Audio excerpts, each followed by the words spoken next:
Ini terjadi dulu sekali dan jauh sekali dari planet kita di seberang alam semesta. Ledakan dahsyat radiasi gamma berlangsung hanya setengah detik. Tapi ledakan itu melepaskan jumlah energi yang sangat besar, lebih dari yang dihasilkan matahari dalam 10 miliar tahun.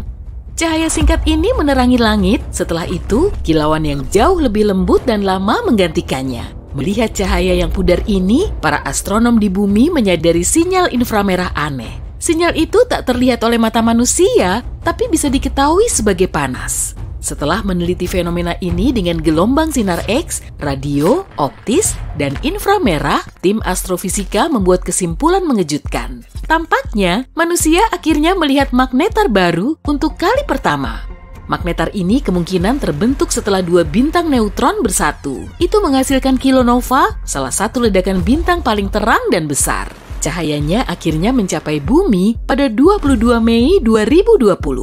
Tapi tunggu dulu, bagaimana kalau kita cari tahu dulu apa itu nova, magnetar, dan bintang neutron? Bayangkan bintang besar yang setidaknya 5 kali massa matahari mencapai akhir riwayatnya. Itu mungkin karena ia kehabisan bahan bakar nuklirnya. Jika itu terjadi, bintang itu mulai mendingin. Tekanan di dalamnya turun dan gravitasi mulai menekan ke dalam. Lalu, massa yang lebih dari 1 juta kali massa bumi runtuh dalam 15 detik. Itu terjadi sangat cepat, sehingga gelombang kejut hebat menyebabkan bagian luar bintang meledak dan menghasilkan ledakan cahaya yang membutakan. Ledakan kuat ini disebut supernova.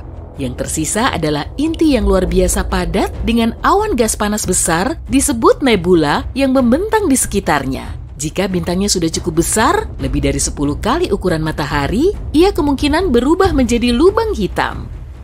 Omong-omong, saat satu bintang yang ukurannya mirip matahari kehabisan bahan bakarnya, ia berubah menjadi katai putih. Ia mengeluarkan sebagian besar materi luarnya dan hanya inti panas bintang ini yang bertahan. Inti seperti itu biasanya mencapai suhu 100.000 derajat Celcius.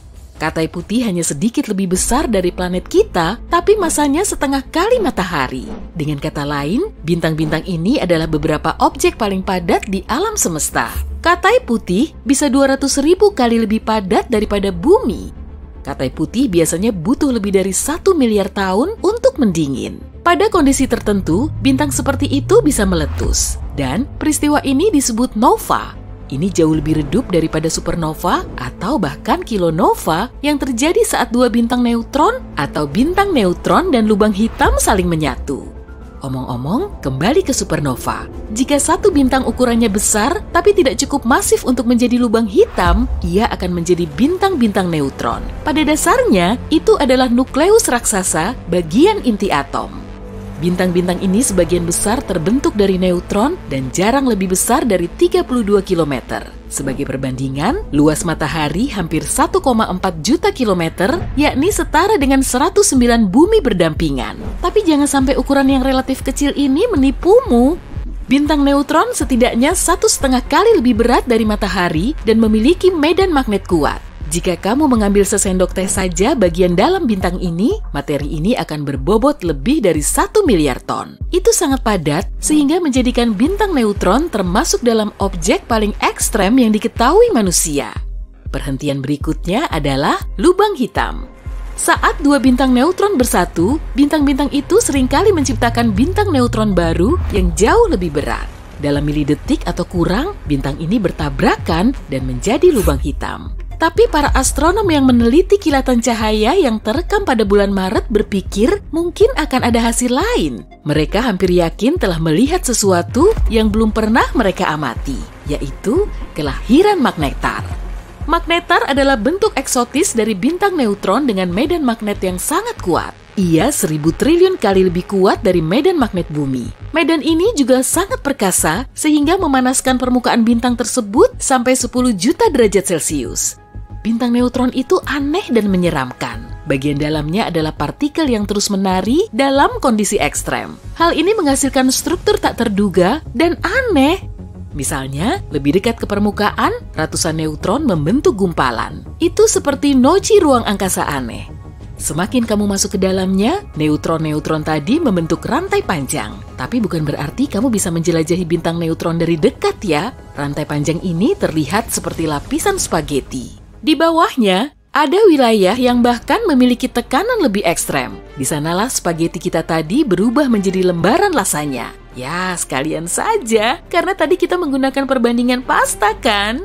Akhirnya, di bawah semua lapisan ini, bahkan lasanya kehilangan bentuknya dan menjadi massa tak berbentuk. Tapi bahkan dalam gumpalan ini, ada beberapa celah berbentuk tabung. Itu terlihat seperti pasta ziti ya. Satu hal lagi soal bintang neutron, mereka terus berputar. Dan putaran ini cepat, lebih dari beberapa ratus kali per detik. Bintang neutron yang berputar paling cepat membuat lebih dari 700 putaran per detik. Itu 42.000 kali per menit.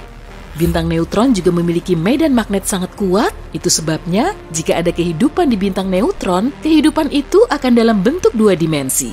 Gravitasi bintang ini sangat kuat sampai benar-benar meratakan apapun yang ada di permukaannya. Dan jika bintang itu memiliki atmosfer, atmosfernya tak akan berada lebih jauh dari 30 cm di atas permukaan.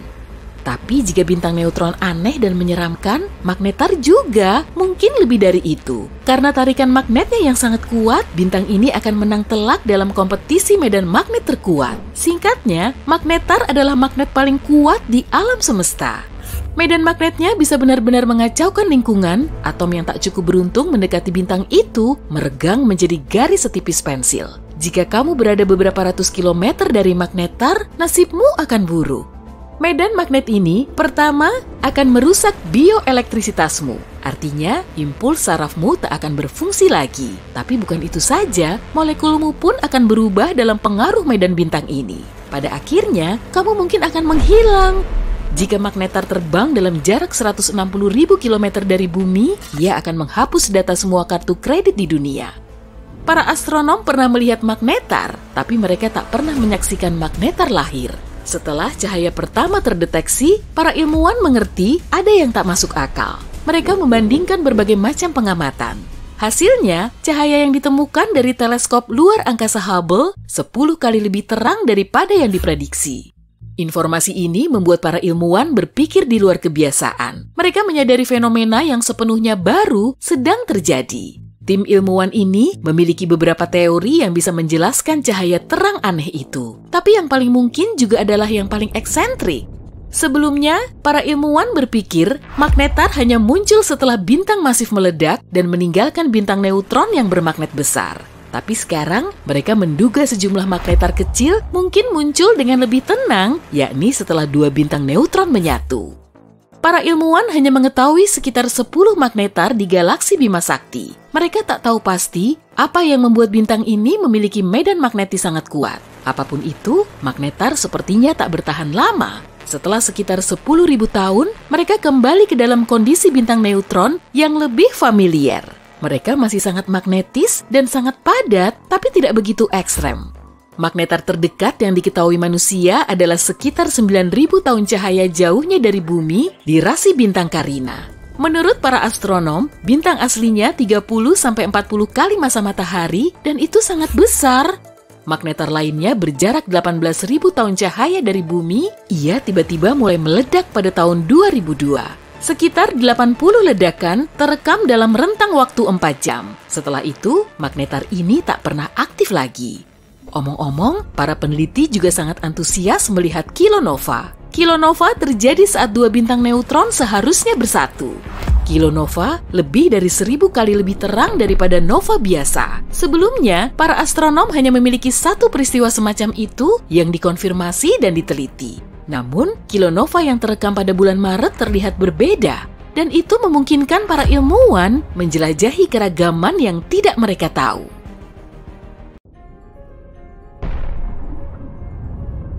Sudah lama sekali sejak terjadinya sebuah supernova di Bima Sakti. Tepatnya sudah lebih dari 400 tahun. Wah, udah telat banget nih kayaknya. Jadi inilah bintang-bintang yang paling besar kemungkinannya untuk meledak, kalau memang belum. Di urutan paling atas ada bintang Eta Carinae di langit selatan. Huruf Yunani sebelum nama rasi bintang menandakan tingkat kecerahan bintang dalam rasi itu. Sir Edmund Halley di tahun 1677 mencatat Eta Carinae sebagai bintang paling terang ketujuh dalam rasi bintang Carina, karena Eta adalah huruf ketujuh dalam alfabet Yunani. Bintang ini mungkin gak kelihatan begitu terang bagi Sir Edmund dan orang-orang pada zamannya di abad ke-17. Tapi penelitian modern tentang Eta Carinii memperkirakan luminositas bintang ini 5 juta kalinya matahari kita. Luminositas adalah teknik yang dipakai para astronom. Bukan cuma kecerahan, luminositas mengacu pada energi total yang dilepaskan pada semua frekuensi. Eta Carinii melepaskan 5 juta kali energi lebih banyak dibanding matahari. Benar-benar raksasanya Bima Sakti. Eta Carinii 100 kali lebih masif dan 240 kali lebih besar dibanding bintang katai kuning putih kita, matahari. Jelas, karena tampak redup, letak Eta Carinii sangat jauh, sekitar 7.500 tahun cahaya. Tapi, bahkan dalam jarak sejauh ini, kalau bintang ini mengalami hipernova, ledakannya masih tetap bisa berdampak terhadap lapisan ozon bumi, mengganggu komunikasi satelit, dan membahayakan para astronot. 159 tahun setelah pengamatan Halley, Eta Carinii mengalami ledakan mirip nova. Bintang ini meningkat dari bintang yang relatif redup menjadi bintang kedua paling terang yang bisa dilihat dari bumi, tapi cuma dalam periode 27 tahun. Dari 1836 sampai 1863, Eta Carinii adalah bintang paling terang kedua yang bisa dilihat setelah Sirius, bintang anjing. Dan Sirius hanya sekitar 8 tahun cahaya jauhnya. Sejak 1863, selain beberapa lidah api, Eta Carinii telah kembali meredup ke kecerahan awalnya pada magnitudo 4,5. Para astronom berutang permintaan maaf kepada kita yang mungkin nggak akan kita dapatkan segera atas tata nama magnitudo bintang. Makin cerah sebuah bintang, planet, ataupun bulan, makin rendah pula magnitudonya. Jadi, bintang-bintang yang lebih terang dari magnitudo pertama memiliki magnitudo 0 atau negatif. Bulan purnama misalnya bermagnitudo negatif 13. Bintang bermagnitudo positif 4,5 kayak Eta Carinii cukup redup kalau dilihat dari bumi, tapi bisa dilihat dengan jelas di langit malam tanpa polusi cahaya atau awan. Jika kamu tinggal di area selatan lintang Kairo, Mesir, 30 derajat lintang utara adalah posisi paling utara bintang ini yang bisa kamu lihat. Nah, sekarang ini Eta Carinii kayaknya lagi rencanain sesuatu. Bintang ini jadi terang lagi dan sekarang lebih terang dibanding kapanpun sejak 1864. Ini adalah situasi yang rumit. Sebenarnya, Eta Carinii terdiri dari 2 bintang, Eta Carinii A dan Eta Carinii, yap benar, B. Ada bintang ketiga di dekatnya yang juga berinteraksi dengan dinamika bintang ganda itu. Pasti namanya Eta Carinii C deh. Benar. Meledak menjadi 2 bola gas luar biasa masif yang meluas sejauh sekitar 32 juta kilometer per jam. Nggak diragukan lagi, Eta Carinii adalah salah satu bintang dengan tampilan paling aneh yang pernah kamu lihat. Tapi ingat, letaknya 7.500 tahun cahaya dari kita. Kalau ada sesuatu yang terjadi pada Eta Carinii dalam 7.500 tahun, kayak hipernova misalnya, kita nggak akan bisa melihatnya, sebab radiasi elektromagnetik Eta Carinii belum nyampe ke sini.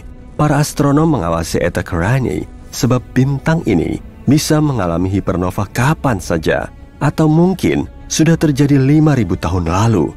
Kalau begitu, kita cuma harus menunggu 2.500 tahun lagi untuk melihatnya. Oke, kayaknya bakal kutulis di agenda aku. Dari daftar 30 bintang yang mungkin akan mengalami supernova, Rho Cassiopeiae menjadi pilihan banyak astronom. Huruf Yunani Rho adalah huruf ke-17 dalam alfabet Yunani. Artinya, Rho Cassiopeiae adalah bintang dengan magnitudo jelas ke-17 dalam rasi Cassiopeia. Tapi Rho Cas, nama panggilannya, adalah salah satu dari 7 bintang hiperaksasa kuning di Bima Sakti. Ini juga termasuk raksasa karena kelihatan pada magnitudo 4,5 dari jarak sekitar 10.000 tahun cahaya. Rho Cas pasti bintang yang sangat besar, bintang hiperaksasa. Kalau diletakkan di posisi matahari, Rho Cas akan meliputi orbit Mars. Tapi bintang ini masih kuning, bukan bintang raksasa merah. Merah mengindikasikan suhu permukaan yang lebih dingin. Suhu di permukaan Rho Cas yang sebesar itu masih sepanas matahari kita, atau bahkan agak lebih panas. Itu cuma berarti 2 hal. Jauh di dalam intinya, rokes melebur atom yang jauh lebih berat daripada hidrogen atau helium. Selain itu, rokes menghasilkan jauh lebih banyak energi dibanding bintang raksasa merah. Di tahun 2000, rokes mengalami letusan besar. Bintang ini menjadi terang sampai 2 tingkatan magnitudo ketika mengeluarkan materi 10.000 kali massa bumi ke ruang angkasa dalam 4 kali kecepatan suara. Para astronom mendeteksi tanda-tanda titanium oksida dalam letusan ini. Ini artinya rokes jauh lebih dekat mengalami supernova atau dalam kasus khusus ini hipernova dibanding anggapan para astronom dulu. Besi cuma beberapa tingkat di atas titanium dalam tabel periodik, dan ketika besi terbentuk, peleburan berhenti dan bintang pun kolaps. Rokes benar-benar mendekati itu, atau lebih tepatnya lebih mendekati itu tadinya.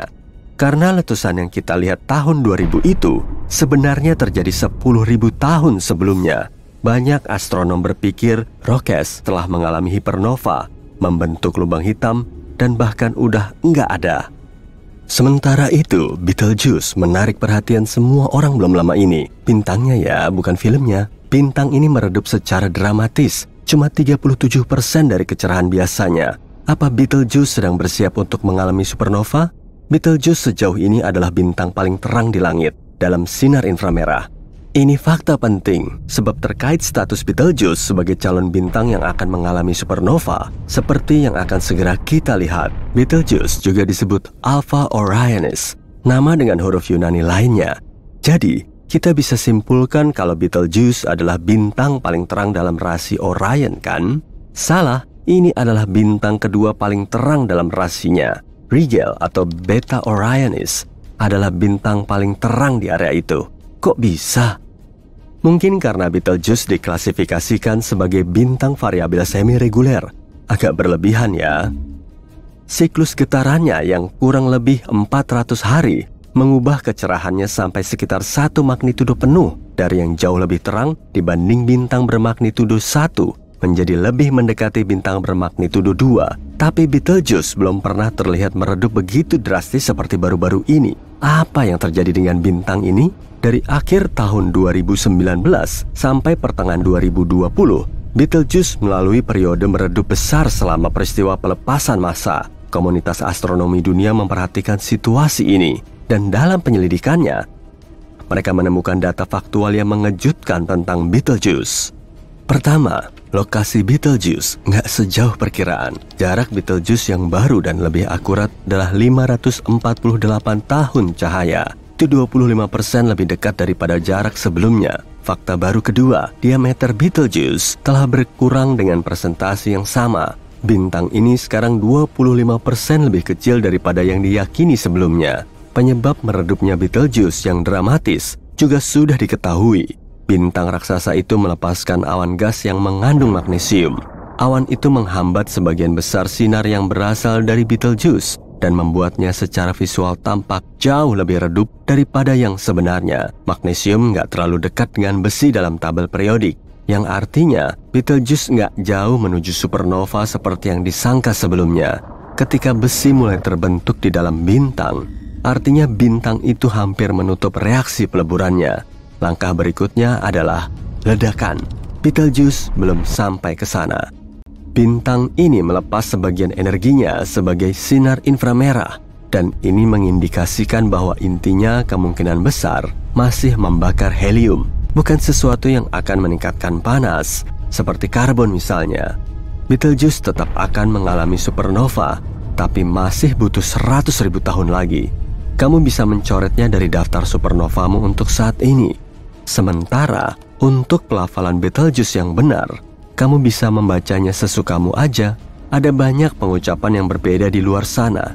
Sebanyak orang yang mengira tahu cara melafalkannya dengan benar. Supernova 1987A mengejutkan para astronom ketika menerangi awan Magellan besar 100.000 tahun cahaya lebih dari Bima Sakti. Saat itulah perhatian beralih kepada bintang serupa yang jauh lebih dekat dengan bumi, Rigel, dalam rasi Orion. Mungkin Rigel mengejutkan kita dan tiba-tiba mengalami supernova.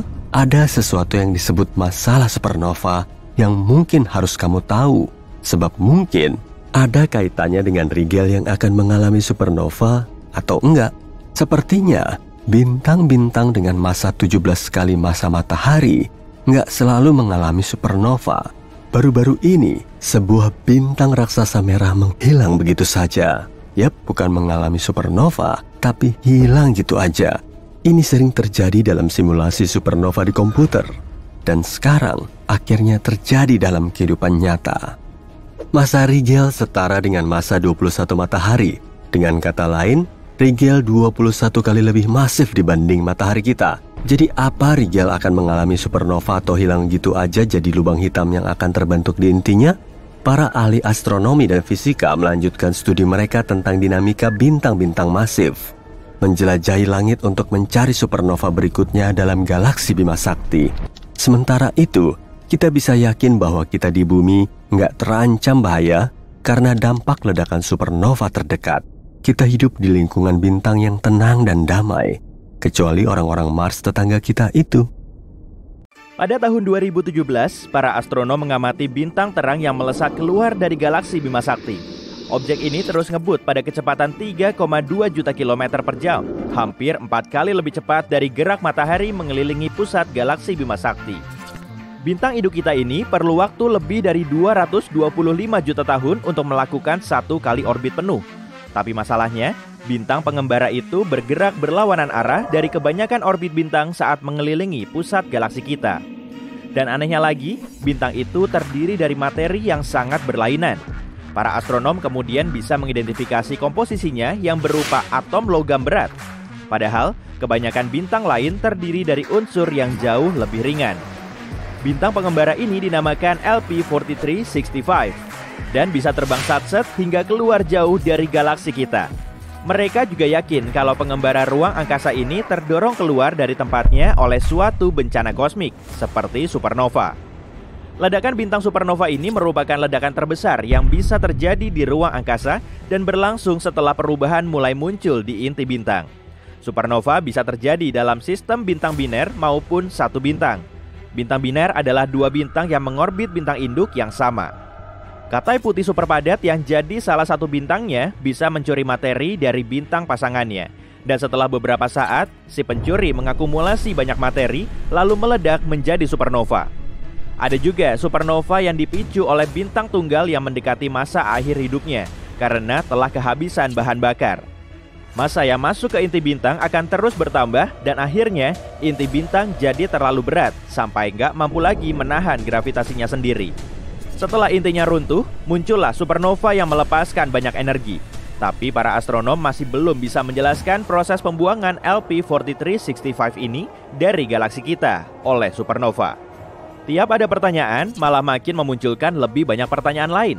Mungkin itu cuma bintang pendamping yang terlontar oleh gelombang kejut setelah ada supernova, atau malah serpihan dari bintang yang meledak. Studi terbaru yang telah mengumpulkan sejumlah data menunjukkan kalau bintang katai putih itu berputar pelan di sekitar porosnya.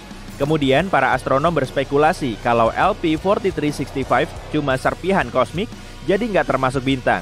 Dan ajaibnya, serpihan kosmik pengembara ini bisa bertahan dari salah satu peristiwa ruang angkasa yang paling dahsyat. Tapi setelah menyimpulkan demikian, mereka juga mengamati fenomena memukau lainnya.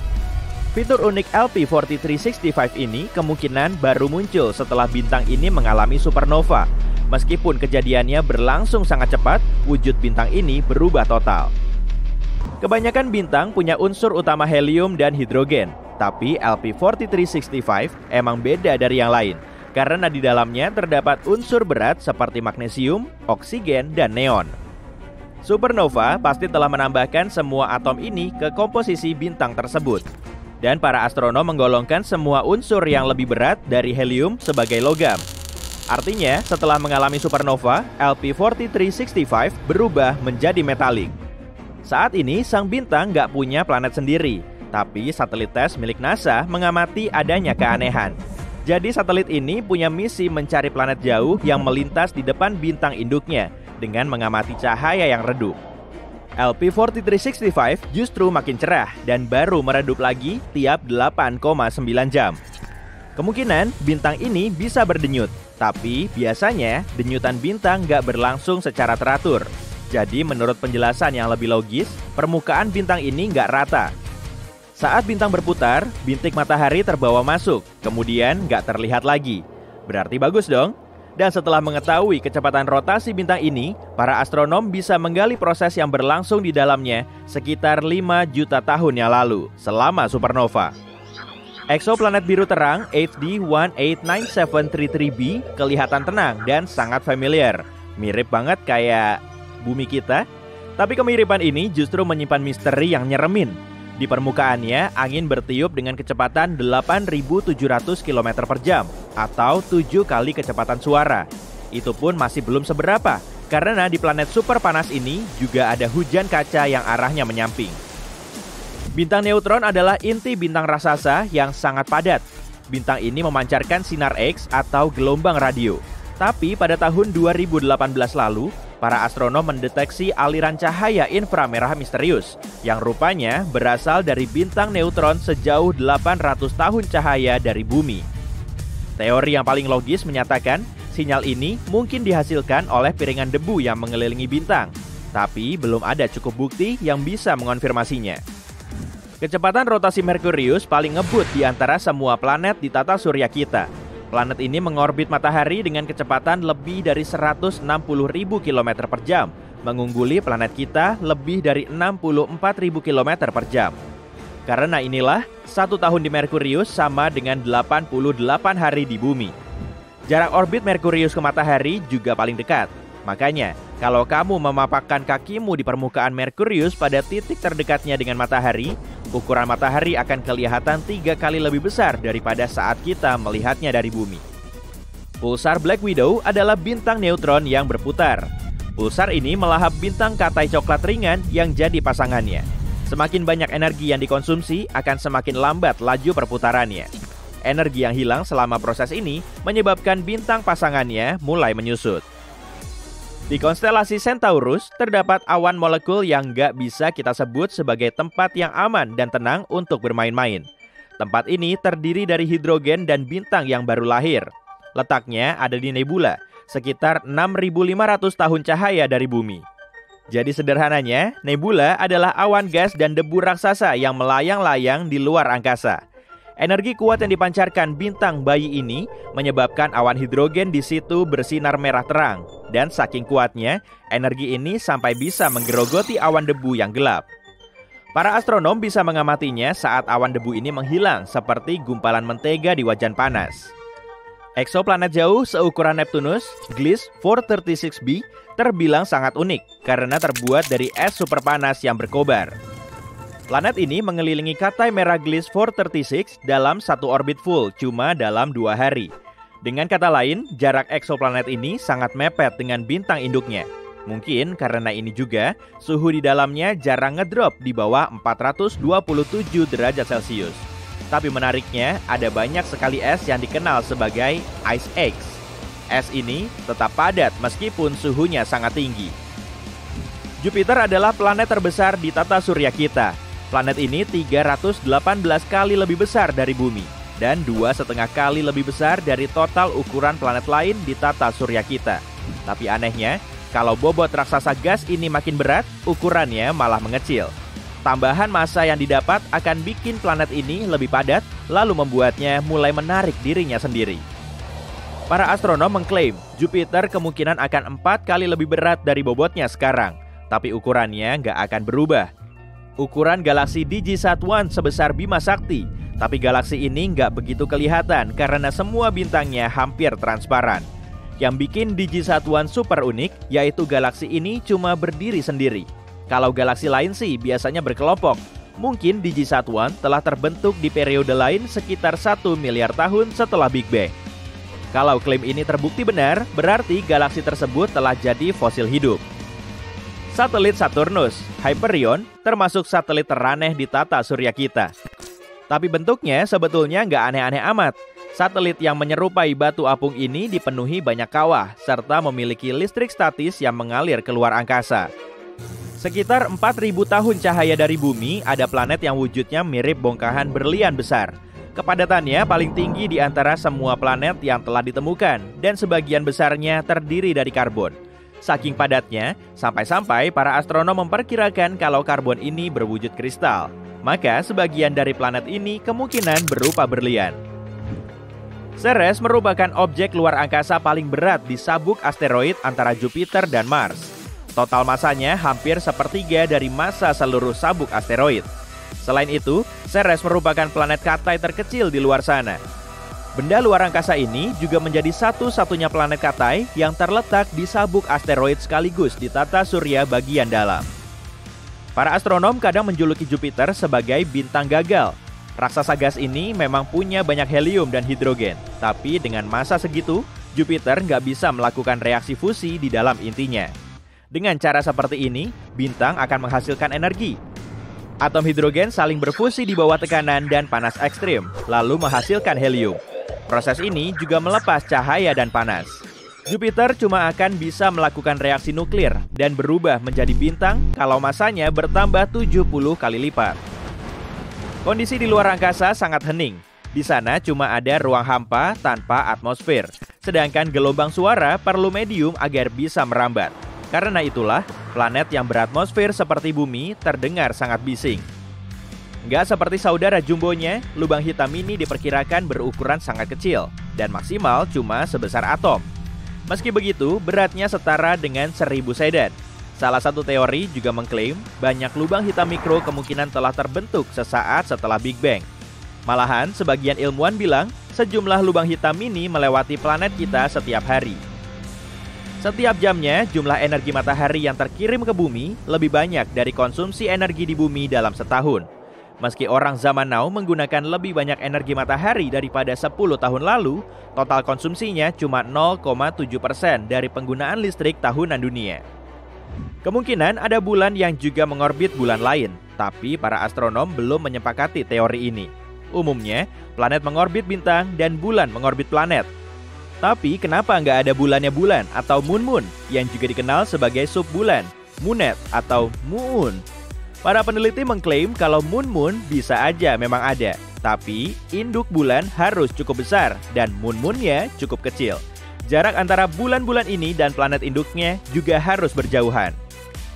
Sebagai planet terberat di tata surya kita, Jupiter memiliki gaya gravitasi yang paling kuat, bahkan kekuatannya sampai 2,5 kali dari gravitasi bumi. Suatu saat nanti, gravitasi raksasa gas ini bisa mengoyak komet besar Shoemaker-Levy 9. Dan kalau sudah begini, Jupiter akan menelan sisa komet sebelumnya. Saat berdiri di ekuator Mars, kamu akan ngerasain suhu di kakimu seperti biasa-biasa aja, tapi kepalamu bisa langsung beku. Sebelum melayang-layang tak tentu arah di ruang angkasa dan melewati galaksi, planet pengembara pernah terlempar keluar dari bintang induknya. Tapi ada planet unik yang berjarak 200 tahun cahaya dari bumi. Ukurannya sebesar planet, tapi medan magnetnya 200 kali lebih kuat dari Jupiter. Gravitasinya juga sangat kuat, hingga menghasilkan aurora yang terus berkedip di atmosfer kita. Europa merupakan salah satu satelit terbesar di Jupiter, meskipun ukurannya lebih kecil dari bulan. Tapi menariknya, permukaan Europa tertutup oleh es. Sebagian dari es ini sangat halus, jadi dipakai untuk main seluncuran. Selain itu, lompatan setinggi 1,2 meter di planet kita akan melambungkanmu hingga hampir 7 meter ke udara Europa. Meski begitu, kecepatan pendaratannya kurang lebih sama dengan di bumi.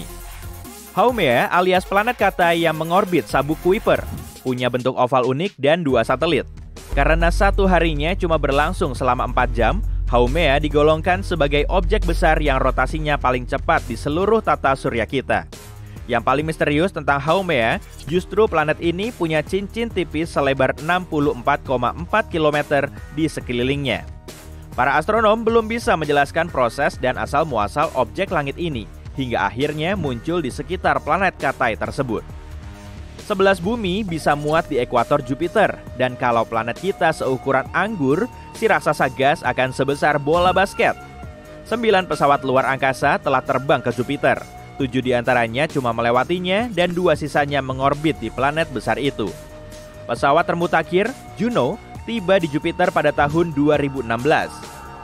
Kawah di kutub selatan bulan diperkirakan menjadi tempat paling dingin di seluruh tata surya.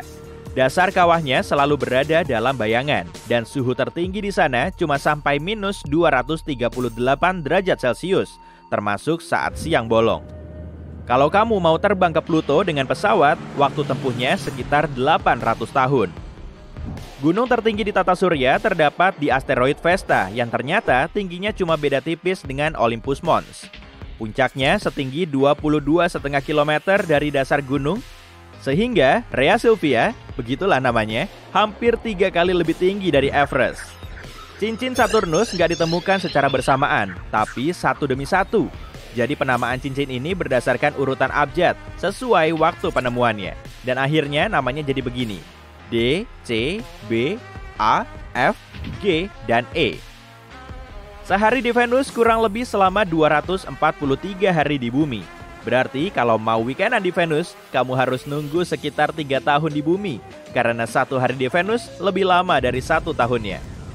Fenomena Terminator Event sedang terjadi di ekuator matahari.